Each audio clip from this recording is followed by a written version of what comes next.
Leaders in the Arena. My name is Jenny Whitener, and I'm the founder and CEO of Bridge Innovate.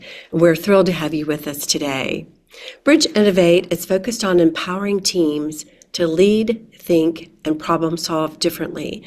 Part of that capability that we bring to our clients involves consulting services, future lab design sprints, leadership and development programs. And if you'd just like to hang out and work in a cool space, we've got a great studio here close to Chattanooga, Tennessee, that we'd love to invite you to join us to work in. We were founded over 20 years ago, and we focus on the areas of strategy, business innovation, and leadership development. Today, we have a great guest in our Leaders in the Arena program, Caroline Lewis. She is the Chief Executive Officer of Lawson House, and she's going to be talking with us today about this journey of going from a seat at the table to owning the table. Welcome, Caroline. We're so glad that you're here. Thank you so much, Jenny. I'm so excited to be here with the Leaders in the Arena community today. Well, great. Well, welcome again. And I think first, it'd be great just to hear a little bit about your background. I know that you went to the University of Tennessee, studied business there with an emphasis in marketing, and then really actually almost went right into marketing at that phase, being a team member, and then ultimately owning the business. So Tell us about it. Just start with the story, right? Tell us the story. Absolutely. Yeah, it's been quite the journey.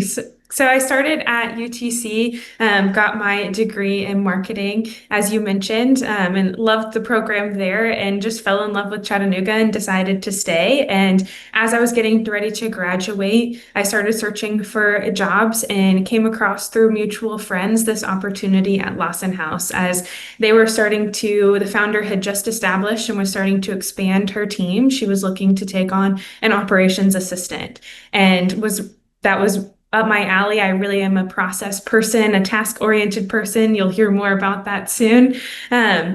But I really was excited about this opportunity and got the job and came on as the first full-time hire, where I was able to really step into the operational side of the business and work directly alongside the founder to grow Lawson House in a lot of different ways. We started with very small clients, working with just brands and websites. And then we grew our service offerings, grew our team over the continued years. We are a boutique marketing agency. So we help all types of different small businesses with anything from brands and websites to strategy to social media. Our goal is to be a one-stop shop for small business owners to have one place they can go to find all their marketing needs. So they don't have to find a million different people to do all the different services. And I got to work alongside the founder to build that out to what it is. Whereas we just started in that small brand and website category, and now we've gotten to grow into these pieces a little bit more and offer more services and really become a full encompassing marketing team to our clients. And then about a year and a half ago, the founder came to me and said, "Hey, I don't want to do this anymore." And she never intended to grow an agency, and it became to be a beautiful thing that it just continued growing. And then decided, "Hey, I want to step away from this." And she came to me and said, "Do you want to take this over? Would this be something you were interested in?" And we were amidst a bunch of leadership changes at the time, and I was the director of operations at that point. And I was like, oh my goodness, I've never thought about owning a business. My husband is a serial entrepreneur, as I like to call him, and he has the entrepreneurial spirit, but I never thought that would be me. And once this opportunity was presented to me, it just felt like it was the right thing. Of all the blood, sweat, and tears we had poured into Lawson House thus far, I was like, you know what, I can't not take this opportunity and at least try. So that's how I got from operations assistant to owning the company in a handful of years very quickly. Well, congratulations. I mean, what an amazing story. I remember when we first met and you told me that story, I was just amazed. First of all, that the opportunity would present itself. That doesn't happen that often. It says a lot. It's a huge compliment to you that she came to you and said, "I feel that you have the opportunity, that you have the skill set to take this forward." So what a compliment there for you personally. And then look at the success that you've had to go from, being a member of the team to then owning now the enterprise. One thing I just want to point out when you said that my husband's an entrepreneur, that's something similar that you and I have in common. I'd always been in a corporate corporate role all my many years of business experience. But when my children came, I decided I needed something different and moved to an entrepreneurial opportunity launching Bridge. And my husband was my best advisor. He was an entrepreneur. So I think one of the things that we share in common is that if you are considering moving to an entrepreneurial move, find an advisor, right? They're in your head. That's even better. You could do it 24/7. But let's go back to the story at hand. I want to talk more about this leadership journey that you had and the observations and sort of the acknowledgement that you're feeling going from the team member role to then owning the role. Talk a little bit about operational leadership and moving from that domain to actually enterprise leadership. What changed? Yeah. So I had to have a big mindset shift change, not only from going to the leader, but I was once a coworker of all these people that I am now their boss and their employer. And that was a big adjustment for me. So we have a team of 8. So we're a relatively small team, but we still have a variety of roles and team members sitting in different seats. And to go from, hey, I work alongside you to now I work above you and I'm calling these shots and making these decisions was a big mindset shift for me. So really, one thing that I've learned recently, and someone gave me this quote by Admiral Grace Hopper, is you manage people and you manage things and you lead people. And that was really something that stuck with me as I've gone through this journey over the past year and a half. And by no means do I have all of this figured out yet. There's so much left here for me to learn. But I think just from the mindset shift of going from a coworker to now the employer, I think I've taken away a lot of the visionary side of things, of what it looks like to not just be on the execution team and be in the day-to-day, but to really step back and say, all right, what do I want this to look like? And that was a really hard thing for me to do, being so used to being task-oriented and checking things off the list or making sure clients had what they needed, to going to make sure my team has what they need to do their jobs really well. And that was a lot harder than I ever anticipated it to be. Right, right. And I think, that's a wonderful quote where you said you manage things and you lead people. Who was the author of the quote? Admiral Grace Hopper. That was well said, well said. Manage things, lead people, because I think, in all the leadership work that we do at Bridge, it comes right along the experience that you're having, that the leader of the organization first has to be worthy of followership, right? People want to go with you. And so there's some character elements there. And then also the leader, like you said, you have to get beyond that operational. You have to ensure the operational components happen. But you're the one who's helping to either shape the vision or engaging other team members to work with you to say, where are we going as an agency? Where are we going as a business? What are our services now and in the future for our clients? What are the goals for the business itself, so that we're getting everyone aligned to that vision and aligned to the goals? How do you do that? How have you been able to do that yourself with your team to get into that level of discussion? Yeah. So when you become a leader or a business owner, whether that's within an organization or you own the business yourself, you have endless opportunity. And there's some restrictions that come alongside certain things, but generally speaking, you have a lot of opportunity. And I think sometimes to me at the beginning, that felt very daunting of, oh, I can take this in any direction. And now I've gotten to kind of say, all right, what do I want this to be? And I think coming back to our core values as a business and reestablishing what those were, not that they were ever lost, but they weren't prevalent at the time of what exactly we set out to do in our day in and day out. I think reminding the team of that, we had kind of an all team meeting to say, all right, here's what Lawson House stands for. Here's who we are as people serving our clients really well. What does that look like? And some of our core values align with communication first. So we want to make sure we are always in communication with our clients so they know what they're looking for. But how do our processes reflect that core value? Do we have the right people, the right pieces in place to make sure that's really clear? And that took a little bit of restructuring with some of our team members, whereas some of our core values are quality and consistency, and making sure that our design teams were aligned with that and they had the support they needed to do that. So it wasn't necessarily like we were reinventing the wheel, but there were some pieces that I really wanted to make sure our team knew this is what we stand for. It wasn't just you show up and do your job every day, but here's why we do what we do. And here's how we show up for our clients and for ourselves amidst our day to day, and reshaping that and just making sure that was at the forefront of everything that we do. We now take pieces of that into our weekly team meetings every week, and we share, all right, where's the quality gaps, what problems are we having, what communication gaps are there, things like that we're pulling into a regular cadence so it stays top of mind there for everyone across the board and allows everyone to make themselves feel like they're working towards something bigger versus I just need to get this task done. Right. Well, congrats to you. I mean, I think oftentimes you see in really large corporations, they'll have a set of stated values, right, for their company. And I think for smaller entrepreneurial practices, we forget those same provisions are equally, if not more important, because the team works so closely together as a small enterprise team. And just being able to state the values, articulate them, make sure that everyone's aware of them. I love that how you brought that to life. And that you're not just stating them and making sure people are clear on them, but you're living them. You're like putting them into the staff meeting, right? And saying, how does this affect our work? Are we honoring what we agreed to as a team and living those values?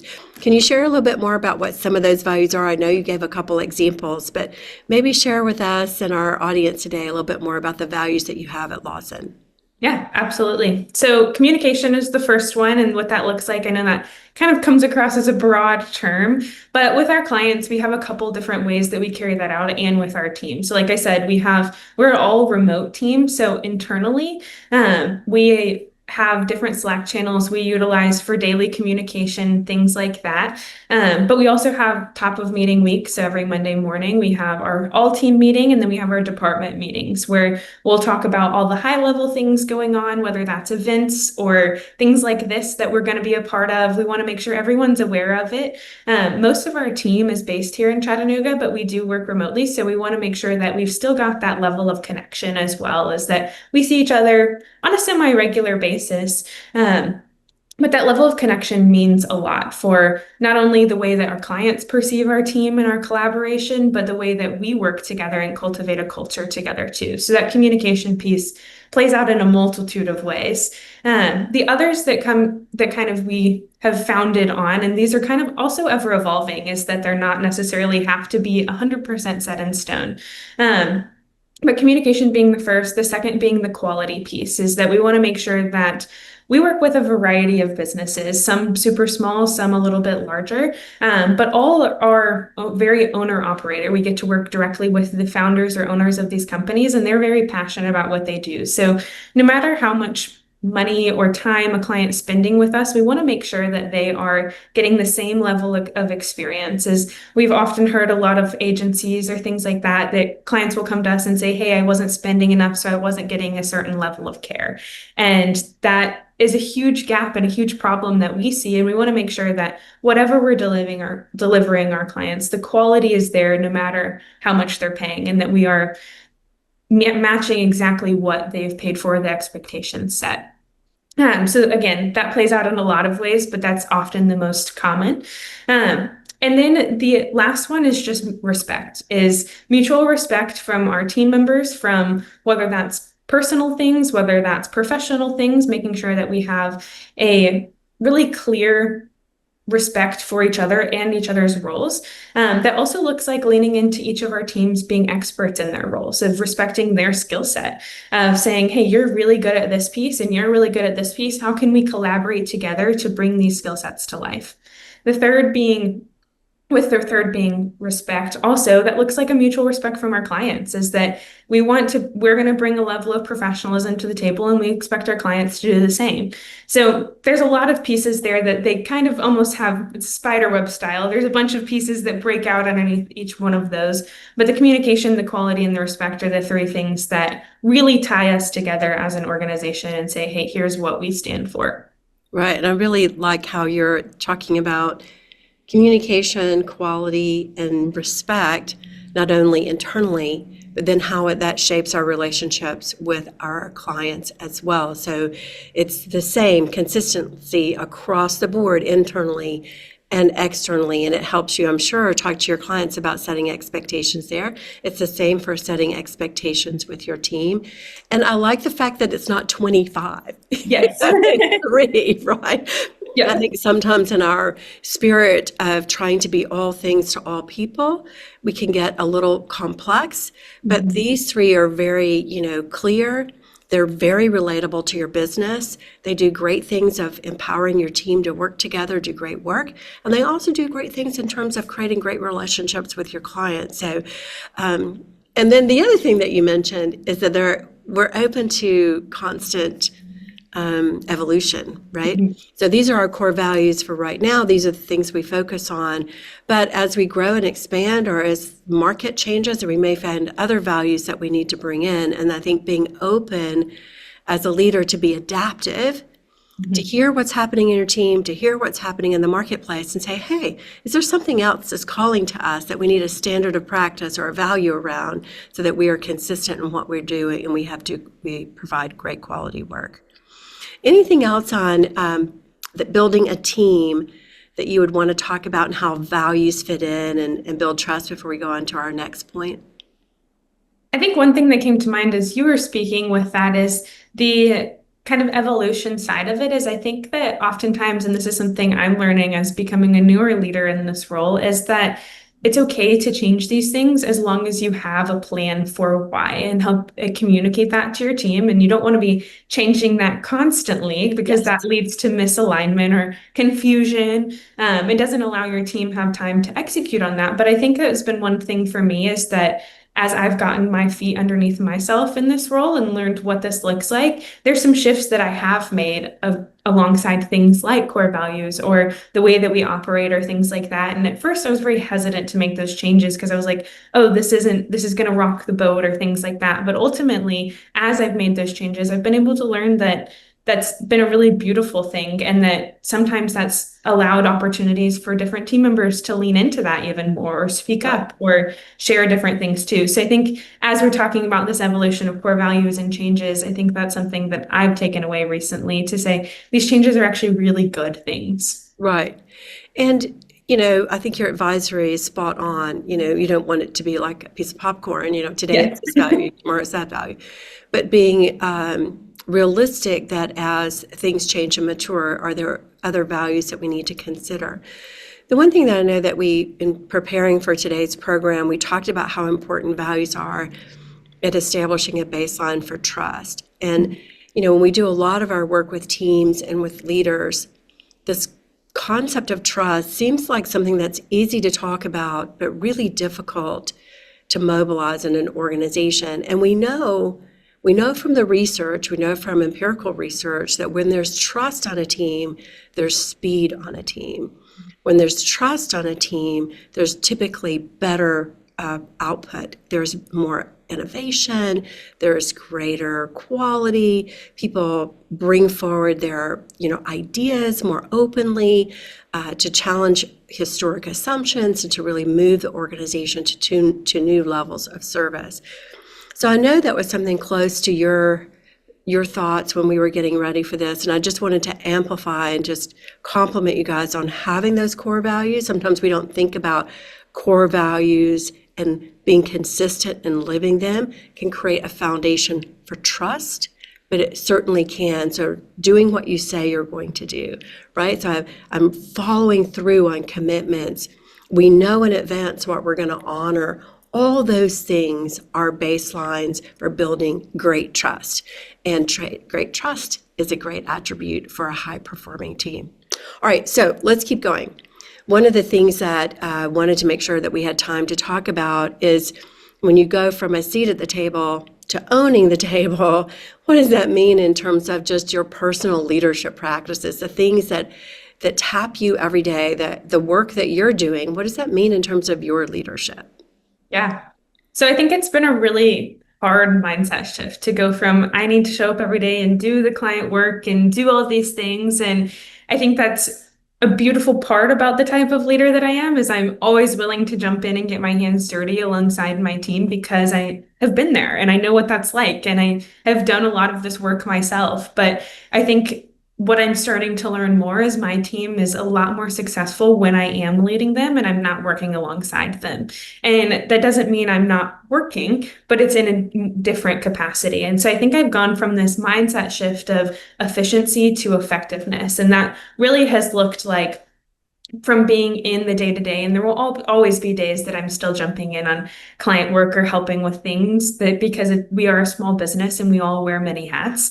But there will be days where I am able to think, all right, what do I want for this vision, or what service offerings are our clients needing right now, or what team members is our team needing as we grow, or having the space to have these types of thoughts and conversations. I've just realized how hard it is to hold space for both of those things at once.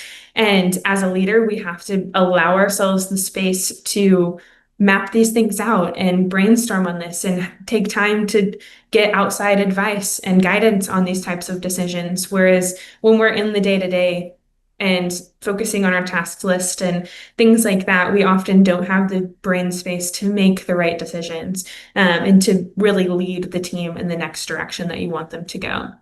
Yeah, so I think that's been one of the biggest pieces for me to shape my mindset is this idea of, all right, how can I be most efficient to how can I be most effective?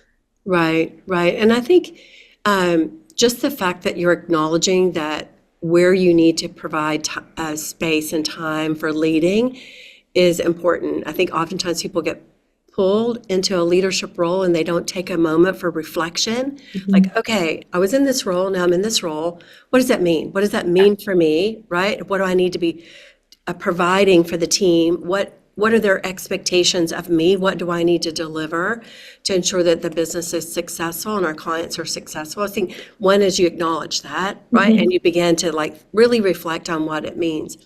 Also, what we see for leaders when they're moving from an operations kind of execution, get the work done, to leading the work, oftentimes it's scary, right? Because if you're built proficiency and the operation side, you know it. You can almost do it with your eyes closed.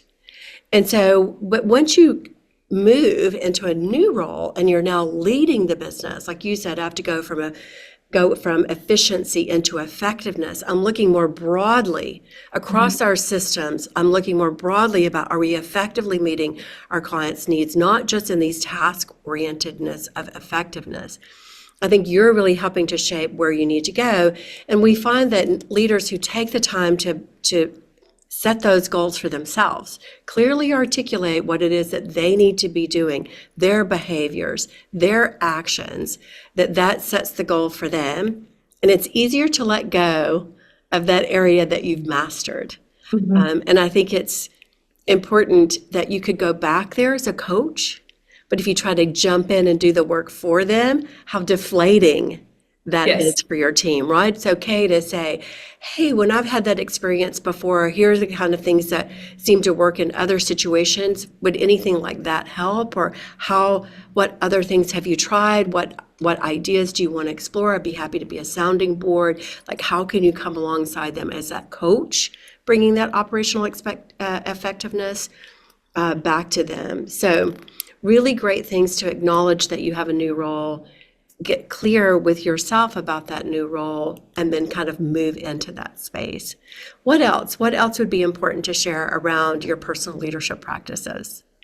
I think one thing that's really stood out to me, and even hearing you kind of iterate some of those pieces, has been seeing my team step into their roles even further as I've given them almost the space to do so. As I've said, all right, here, what does it look like for me to explore my own space as a leader and give them a little more space in their own roles, the way that they've stepped up and led in their own roles. And not all of them are in a role where they oversee team members or things like that, but they have stepped up and led their tasks and their goals in a lot of ways as well. And I think that previously I was like, oh, I need to be involved in that day to day and hold their hand and guide them through all of that. And I think the more I've been able to step into my leadership role, I've been able to set a role model expectation of what that looks like for me to grow into that. And I think I've seen a lot of my team members follow suit by saying, all right, I would love to see what you can come up with here. What does this look like for you and your skill set or your expectations?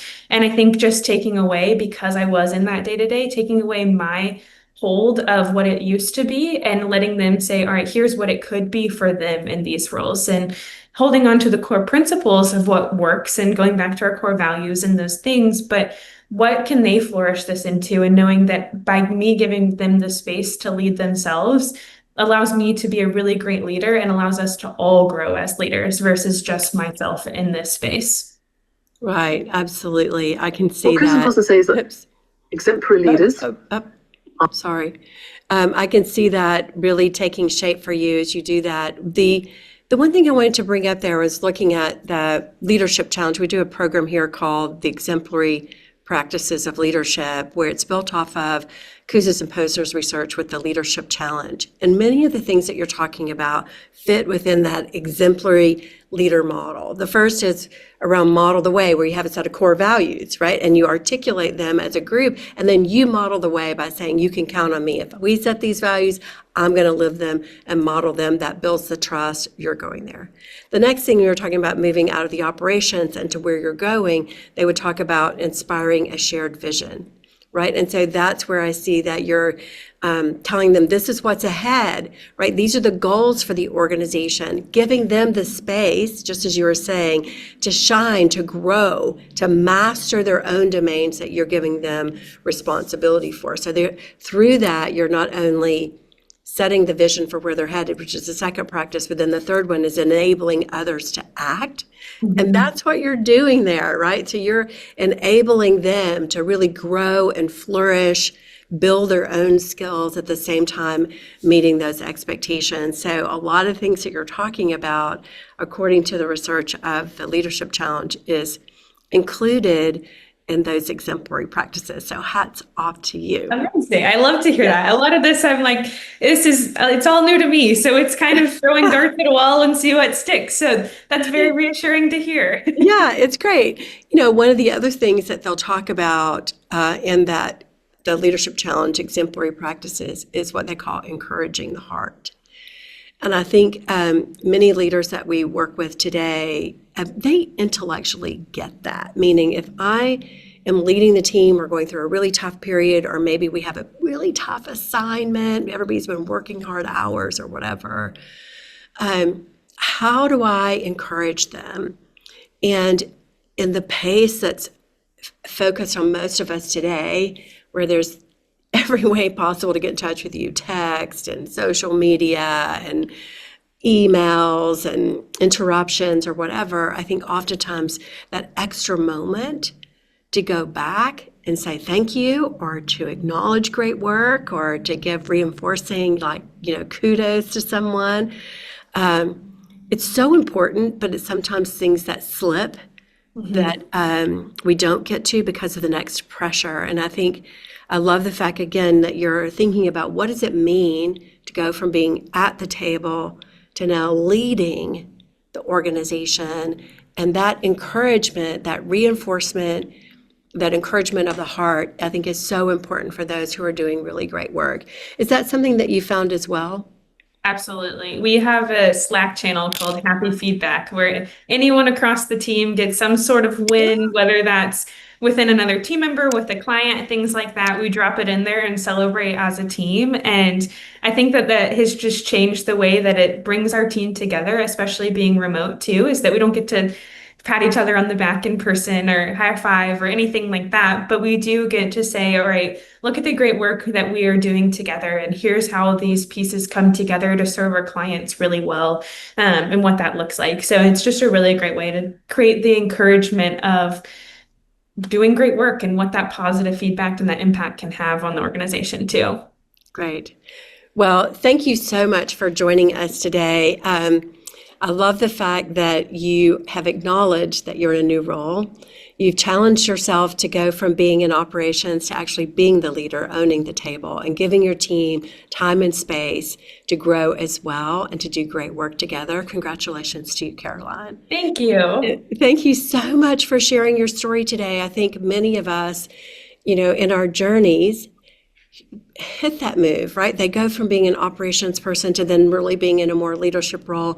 They don't take a moment to reflect and think about that. So thank you for sharing with us that journey. I know that others that might be listening live today, they might have follow-up questions for you. Is there a way they can reach out on LinkedIn or some social media way to be in touch?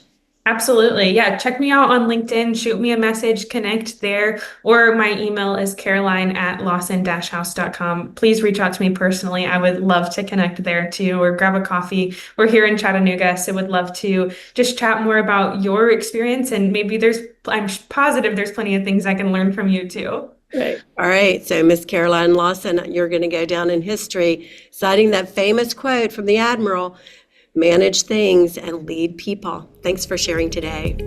Awesome. Thank you so much. Okay. Bye now. Bye.